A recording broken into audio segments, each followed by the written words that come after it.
Dan masih mengenai pembunuhan bocah 5 tahun, pemirsa, jasad bocah berusia 5 tahun ditemukan di dalam lemari di Sawah Besar, Jakarta Pusat pada Jumat lalu. Dan yang lebih mencengangkan, pelaku pembunuhan bocah itu adalah remaja perempuan berusia 15 tahun yang merupakan tetangganya. Ya, berdasarkan keterangan pihak polisi, pemirsa, pelaku terinspirasi film horor yang kerap ia tonton.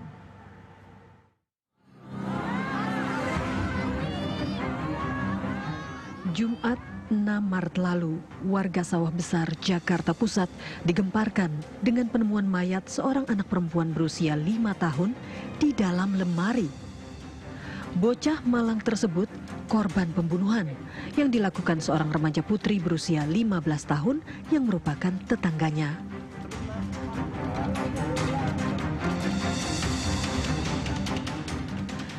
Tragisnya, pembunuhan itu terinspirasi oleh film pembunuhan yang kerap ditontonnya. Kasus ini terungkap setelah pelaku mendatangi Polsek Taman Sari, Jakarta Barat hari Jumat kemarin dan mengaku telah melakukan pembunuhan. Awalnya polisi tak percaya dengan pernyataan pelaku. Namun, setelah mengecek lokasi yang dikatakannya, polisi pun menemukan jenazah korban sesuai pengakuan pelaku. Kabid Humas Polda Metro Jaya, Kombes Pol Yusri Yunus mengatakan pelaku mengaku memiliki hasrat membunuh. Keinginan itu muncul ketika korban datang ke rumah pelaku untuk bermain. Polisi menyatakan akan memeriksa kejiwaan pelaku karena remaja perempuan itu mengaku tidak menyesal telah membunuh korban.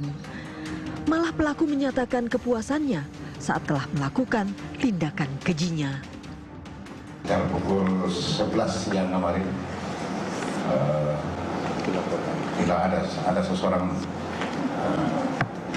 wanita yang datang, anak yang seorang wanita umur sekitar 15 tahun yang datang ke Polsek Taman Sari. Ya, awalnya dia datang ke Polsek Taman Sari untuk melaporkan satu kejadian bahwa dia mengaku telah membunuh seseorang. Anak kecil juga, umur 5 tahun. Ini anak kecil, awalnya Polsek kurang percaya, tapi setelah kita koordinasi dengan di Baris Krim Sawah Besar, dicek, ternyata memang betul. Di dalam lemari ditemukan ada mayat, anak sesuai dengan cerita dari anak. Nah, ini sementara masih kita lakukan pendalaman, ya, karena ketentuan memang perbedaannya anak di bawah umur, perlakuannya pun beda dengan orang dewasa. Ada aturan di Undang-Undang Nomor 11 Tahun 2002 tentang sistem peradilan anak. Semuanya masih kita dalami, saya katakan tadi. Semuanya kita masih dalami, tetapi pengakuan awal menyatakan bahwa memang pada saat itu dia spontan saja, hari itu saya pengen membunuh. Cuma satu yang saya sampaikan di sini, bahwa pengakuan si tersangka ini dia memang sering menonton film horor. Itu satu. Ada bahkan apa, Ciki apa? Caki.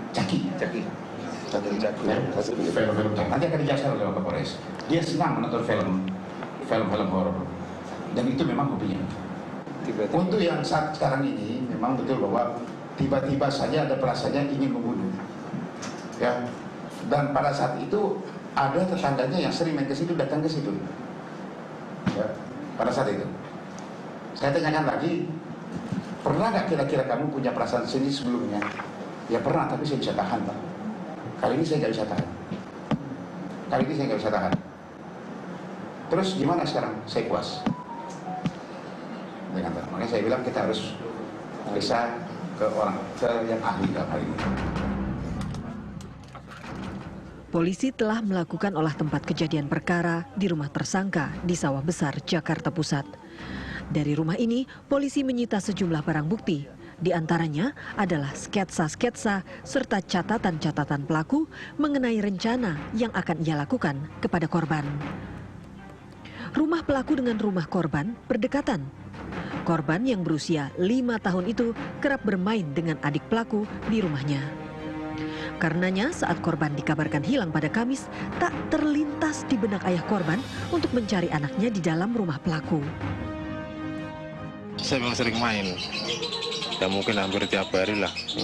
Tapi biasanya mainnya mainnya sama pelaku atau adiknya pelaku? Sama adiknya. Akrabnya kan sama adiknya mainnya. Tapi memang sering main ke situ ya Pak? Iya, main ke situ karena ada teman mainnya gitu. Waktu sempat hilang itu pas hari Kamis malam ya, itu udah nyari kemana aja Pak? Saya nyampe ke Senen. Senen. Sekitar lingkungan ini kepikiran nggak nyari ke rumah, sempat ngecek ke rumah pelaku juga? Udah semua. Kalau ke rumah pelaku saya nggak sampai kepikiran gitu. Ngecek juga? Enggak saya.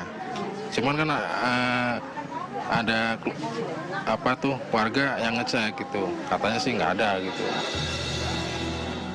Jenazah korban telah dimakamkan di TPU Karet Pasar Baru, Tanah Abang, Jakarta Pusat. Ibu dan nenek korban tak kuasa menahan kesedihan mereka ketika korban diturunkan ke liang lahat. Mereka sangat terpukul dengan kematian korban yang tragis. Hingga kini, polisi masih mendalami kasus ini dan akan memeriksa kondisi kejiwaan pelaku. Dari Jakarta, tim TV One mengabarkan.